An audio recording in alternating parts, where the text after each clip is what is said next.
Hola, ¿qué tal? Muy buen día. Yo soy el doctor Miguel Ángel Hernández, neurólogo pediatra, y el día de hoy quiero compartir información relacionada con los tumores cerebrales en la infancia. Por definición, tenemos que un tumor cerebral es el crecimiento anormal de ciertas células dentro del cráneo que van a generar un crecimiento descontrolado y la compresión de algunas estructuras, derivando síntomas. A diferencia de lo que sucede en los adultos, en donde comúnmente conocemos que el tumor derivó de la diseminación de alguna otra parte, de algún otro tipo de tumor primario, en el caso de los infantes es muy común que sean primarios, que sean en algunas ocasiones, en un 8 a 10% pueden asociarse a alguna condición genética, y en algún otro porcentaje muy pequeño tenemos que son tumores relacionados a lo mejor con alguna causa ambiental, algún tipo de pesticida, de contaminante, y es el tumor sólido más frecuente en la infancia que vamos a tener. A pesar de que no es el primer lugar dentro de los cánceres en general, en la población infantil, tenemos que sí ocupa el primer lugar de mortalidad. Dentro de los signos y síntomas, estos signos y síntomas van a depender de la localización en donde este crecimiento de células se haya suscitado. Tenemos tumores que pueden localizarse en la parte superior del cerebro, supratentoriales. Tenemos tumores que pueden localizarse en la parte de la línea media de la cabeza, y tenemos tumores que pueden localizarse en la fosa posterior. Existen variaciones dependiendo de la edad. Si tenemos una localización, la más común, que es la infratentorial, fosa posterior, es aquel niño que pueda tener problemas en su equilibrio, aquel niño que tenga una base de sustentación amplia. ¿Qué quiere decir esto? Que el niño separe mucho sus pies para poder lograr el equilibrio, que lateralice la marcha, que se vaya hacia un lado. Tumores de línea media, en cambio, son situaciones en donde puede acompañarse de cambios en la visión, ¿sí?, por compresión de las estructuras aledañas. Podemos tener situaciones neuroendocrinas, diabetes insípida, pubertad precoz, alteraciones en el crecimiento, también se acompaña de cefalea.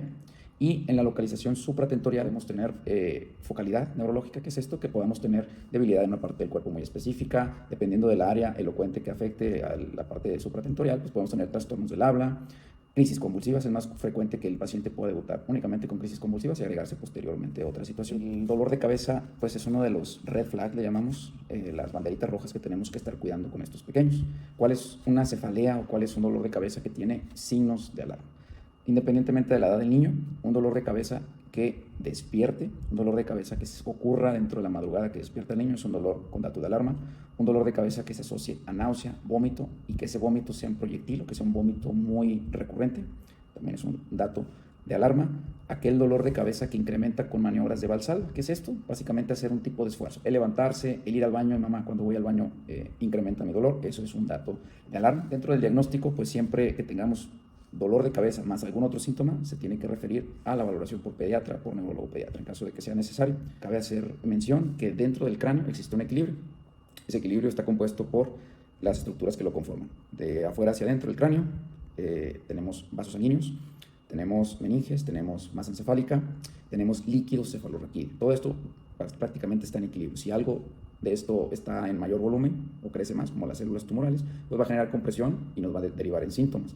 Esto lo hago mención porque en niños menores de 18 meses, pues tenemos que las fontanelas pueden estar todavía abiertas, y esa fontanela abierta, la mollera que conocemos, permite que el cerebro entre en cierto equilibrio, que no tenga síntomas como un niño ya mayor a los 2 años, que nos va a dar síntomas un poquito más evidentes. Entonces podemos tener un niño a los 4 meses con un tumor que en el transcurso de los meses siguientes puede ser que esa fontanela permita que maneje esa presión elevada. ¿Qué vamos a ver en estos chaparritos menores de 18 meses? Macrocefalia, que es el perímetro cefálico, el tamaño de su cabecita más grande de la percentila que les corresponde.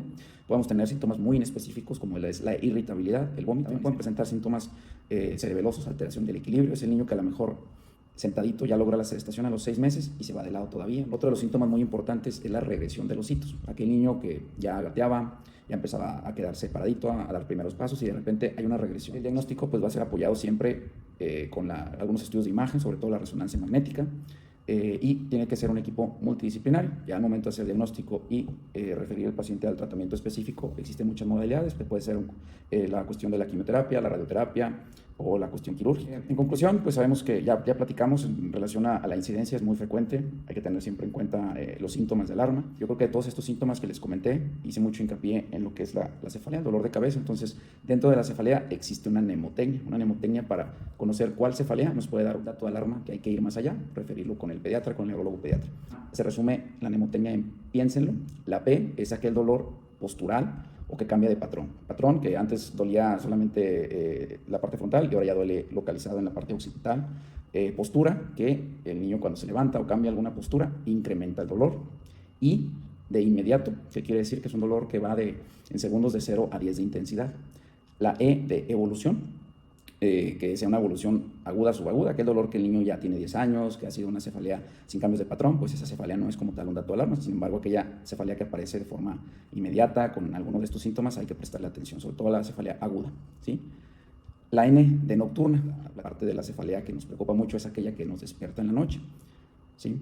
La S de sistémico, que se acompaña de algún otro síntoma, pérdida de peso, fiebre. La E de edad, generalmente el pico máximo donde tenemos más tumores cerebrales es entre los 3 y los 4 a 5 años, pensando siempre en esta etapa.